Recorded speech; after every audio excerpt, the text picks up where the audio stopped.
It's finally time to talk about how the RAV4 Prime drives and what you might want to compare this guy to. If you haven't seen our first video on the RAV4 Prime, be sure and check that out. There's a link down there in the description. There's also going to be a link right there at the top of your screen.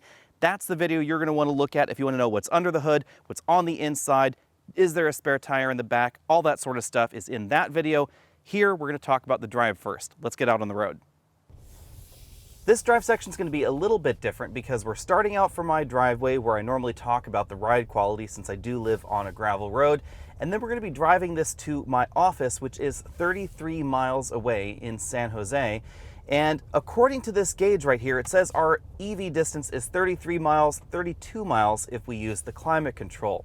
That is obviously a little bit below the 42 miles of range that Toyota is claiming for the RAV4 Prime, but I suspect that this range display is predictive because if you're driving it harder, that number really does seem to shrink fast.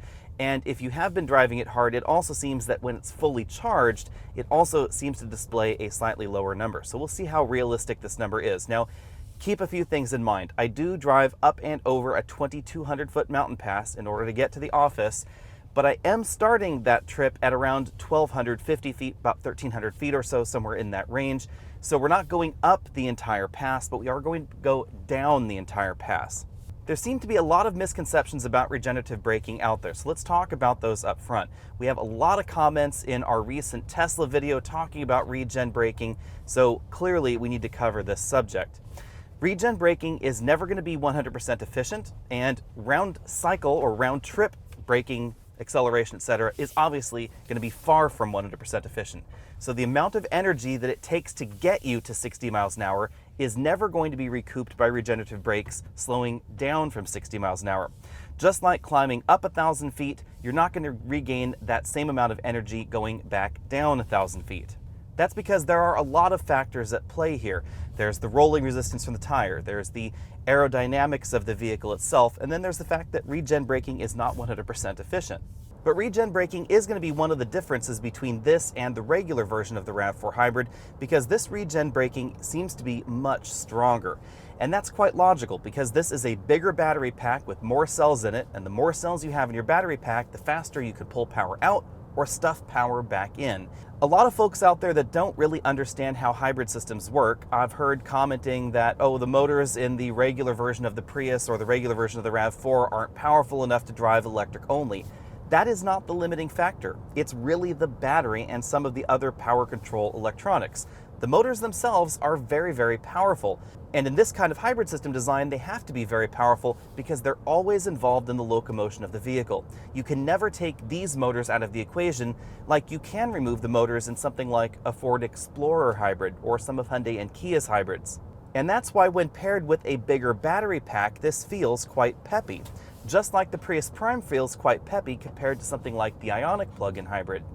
With that out of the way, it's time to dive into the numbers. 0 to 60 happened in 5.7 seconds in this model, just like Toyota said. That was from a complete standstill with the engine off. And I was surprised by that. I assumed that the engine might need to be on in order to get the claimed 5.7 second time, but no, it was actually okay with it off. If the engine was on, then it took a little bit less. It was just about 5.65 seconds 0 to 60. That 0 to 60 time is very impressive, whether we're talking about luxury hybrids or mainstream hybrids like the more direct competition, more obvious competition for this RAV4 Prime, like a Mazda CX-5 Turbo that will do it in about 6.4 seconds. The BMW X3 plug-in hybrid, however, it was actually slower 0 to 60 than this Toyota RAV4 plug-in hybrid. If you want to go faster in your compact crossover with a plug, you will need to buy a full EV like a Tesla Model Y, or you'll have to buy something like a Volvo XC60 T8 that will go 0 to 60 in 4.9 seconds. That is very, very swift. However, it's also very, very expensive compared to this. Over the last few months, I have had a ton of questions about the RAV4 Prime. Most folks were asking, does the quick 0 to 60 time and the over 300 horsepower turn this into the sportiest option in the compact crossover segment? And the best answer I can give you is not quite. Remember that plug-in hybrid systems add a lot of weight. We have a much bigger battery pack in here. Instead of about 1.5 kilowatt hours, this battery pack has a capacity of 18.1 kilowatt hours. It is significantly bigger and it is significantly heavier. Now, fortunately, the weight is located in a very good place, being right here underneath the seats in the vehicle. means that we have a low center of gravity compared to the rest of the RAV4 lineup, and the weight is centered right here in the vehicle between the wheels, not behind the rear wheels, which is not an ideal location to add weight in a vehicle. And that's where we see a lot of luxury plug-in hybrids like the BMW X3, the Mercedes-Benz GLC, etc. A lot of those batteries are located back there in the cargo area. Volvo puts them in a tunnel right here between the driver and front passenger, which helps solve some of that problem, but it does mean that we don't get the same kind of storage capacity right here between the seats that we find in the Toyota. The weight's important to keep in mind because it certainly affects the way that this feels out on the road. It feels a little bit heavier and perhaps a little bit bigger than the RAV4 Hybrid. That has a positive effect on the ride quality, which I'm going to give an A, up from an A- in the last RAV4 Hybrid that we tested, but it does have a negative impact on the braking distance. 135 feet is what we got in this particular model. That's 4 feet longer than the Hybrid without a plug, and remember, we have wider tires on this vehicle, 235 with tires versus 225s on the regular Hybrid. If you want to compare this to a luxury segment plug-in hybrid like a Volvo or a BMW, those will logically stop shorter from 60 miles an hour, but they're also, again, going to be more expensive. Now, comparing this to a Mitsubishi Outlander plug-in hybrid is kind of an interesting comparison because the Outlander plug-in is honestly kind of an odd duck. It's a true serial hybrid. Most of the time that you're driving the Outlander, when the engine is running, it's generating power and sending that to the electric motors in a serial hybrid fashion, and then the motors are driving you down the road. It's not a parallel hybrid system like this, and that really has a negative impact on its overall fuel efficiency. But Mitsubishi decided to give that vehicle electric motors that were more or less balanced in their power output and a decent amount of ground clearance, because they're claiming that is the off-road mainstream plug-in hybrid. Now, obviously, it's not going to be quite as capable as a true mechanical locking differential that could send even more power to a single axle, so less capable than something like a Jeep Cherokee, but it is still pretty good out on the trail. Unfortunately, things fall apart with the rest of the Outlander plug-in hybrid. It's not very fun to drive. It feels like it was built in the 1990s. It's just not the same kind of refined package that we find here in the RAV4 Prime. And I'm really glad that Toyota took their time with this because this combination is pretty impressive. The hybrid system in this vehicle is definitely more polished than we find in that Mitsubishi Outlander, but now it's time to talk about handling since we're back on a winding road here, and you will again definitely feel the weight. You'll also feel the softer suspension versus some of those luxury plug-in hybrids, the high ground clearance. You can definitely feel the vehicle sort of wallowing around these corners. Grip is good, but the feel, again, is definitely heavy. These tires aren't screaming, they aren't giving up, but you aren't going to be able to hustle this around a corner quite as quickly as the non-hybrid or the regular hybrid versions of the RAV4. This just has a bigger, heavier feel out on the road. And logically, the handling is going to be better in something like the Mazda CX-5 Signature with that 2.5-liter turbo. The RAV4 Prime is not about track day diaries. This is not about road grip, I would say. This is about fast acceleration, being fun to drive in daily driving situations, and having a lot of EV power. And that EV power is the impressive thing because this really feels, in EV mode, awfully like the regular versions of the RAV4. It has the pep that you'd expect from an electric vehicle. I hope this hybrid system makes its way into a wider variety of Toyota products because the EV mode performance is exceptional. Toyota's blended braking system has also seen some improvements over the years, and in this vehicle, it is just about perfect. So if I'm pressing on the brake pedal moderately, in a corner, not in a corner, and then I all of a sudden stab the brake pedal, this feels more like a traditional braking system and less like some of Toyota's hybrids in the past that had kind of an awkward delay as it transitioned from regen to friction braking. But again, stopping distances are going to be a little bit longer because of the tires and the weight of the RAV4 Prime. Likely because of the location of the batteries and the fact that it may be providing a bit more sound isolation to this cabin, we got 71.5 decibels in here at 50 miles an hour, just a little bit quieter than the last RAV4 hybrid that we tested. Now, there are still a few quieter options out there in the compact crossover segment, but I'm going to bump the score up to an A because we do have pretty wide tires here, and the cabin is quieter than the last versions of the RAV4 that we tested. When it comes to fuel economy, I have been particularly impressed with the RAV4 hybrid, and a lot of that translates here into the Prime as well. On the same driving course, my own RAV4 hybrid gets about 40.5 miles per gallon. This guy, 39.1 miles per gallon. So a loss of only about 1 mile per gallon, even though we've gained weight and we've got wider tires. Now, I suspect that has to do with the fact that this vehicle can keep regenerating power all the way down the hill, and my RAV4 Hybrid's battery does fill up about a quarter of the way down or so. So even though I'm driving up and over mountain passes, this ends up being the more efficient vehicle because it can recapture more power into the battery. But now to the question that all of you have been asking, what is the all-electric range? So let's go ahead and go to the time lapse and find out.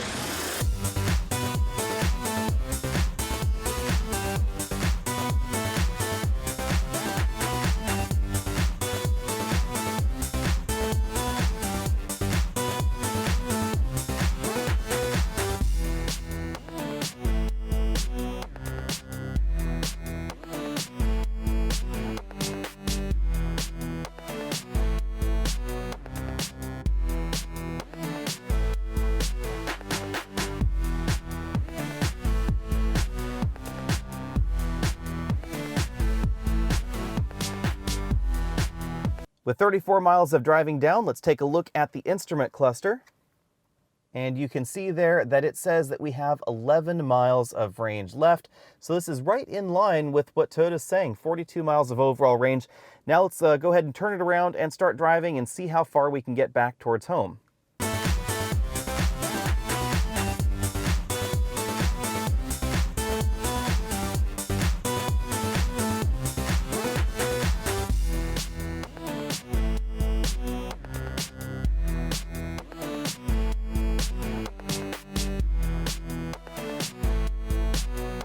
So how far did we get? Well, we went all the way from my house to my office, 34 miles one way, totally in EV mode, and then we made it a little over 10 miles back. That more or less confirms Toyota's estimated 42 miles of EV range. Now, it is worth noting again that I started at about 1,200 feet, 1,300 feet, somewhere around there, and then went up and over a mountain pass and then went down to sea level. So there was definitely a little bit more regen braking going on there than hill climbing. Keep that in mind. Doing the trip in reverse, starting at the office with a completely charged battery and then heading home, I managed to squeak it on home on the fumes of electrons. The vehicle said it had 1 mile of EV range left. So I'm going to give the real world range score about 35 miles overall. I suspect that if you're out living in an area where you're going to be using the heat pump an awful lot or the air conditioning more, then it's possible that you could get 35 or even 30 miles of EV range. But either way you slice it, range is absolutely excellent in this vehicle. This is more range than we find in the Ford Escape plug-in hybrid, and we have all-wheel drive rather than front-wheel drive in that Ford Escape, and of course 300 horsepower, which is definitely very peppy feeling. And before we go, we should talk a little bit more about that feel, because remember, we don't get more power to the rear axle. We get a lot of power to the front axle, which means that we do get more torque steer than the regular hybrid version. Obviously, more torque steer than a mechanical all-wheel drive system would give you. Now, Toyota's done a good job at trying to keep it under control, but you will still notice it. If you're in these corners and then you floor it, you will get a little bit of wheel squeal there. You'll definitely get a little bit of torque steer as well. And in straight line acceleration tests, you'll also get some front wheel peel because there's a decent amount of power going to those front wheels. And again, just under 60 horsepower going to the rear wheels. You'll really notice that, for instance, if you come out to a complete stop and then we just let the foot off, we get a little bit of slip, a little bit of traction control intervention there, but we get a lot of power. Also on the subject of hybrid system feel, this does feel a little bit more like an EV out on the road because of the way that the motors are used in Toyota's hybrid systems. MG2 is directly connected to the wheels via a reduction gear set. It's not going through a stepped automatic transmission like other hybrid systems out there. And that means that we do get this directness, this immediacy that you've come to associate with EVs. You also, again, get a lot of wheel slip there.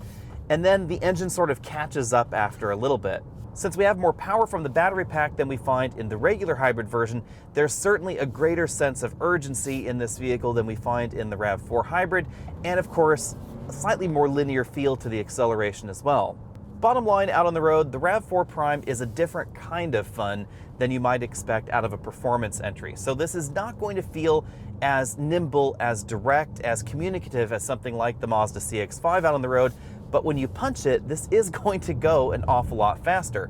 And the delivery of the power is going to feel more like an EV, a little bit more immediate. We get a huge amount of torque from these electric motors.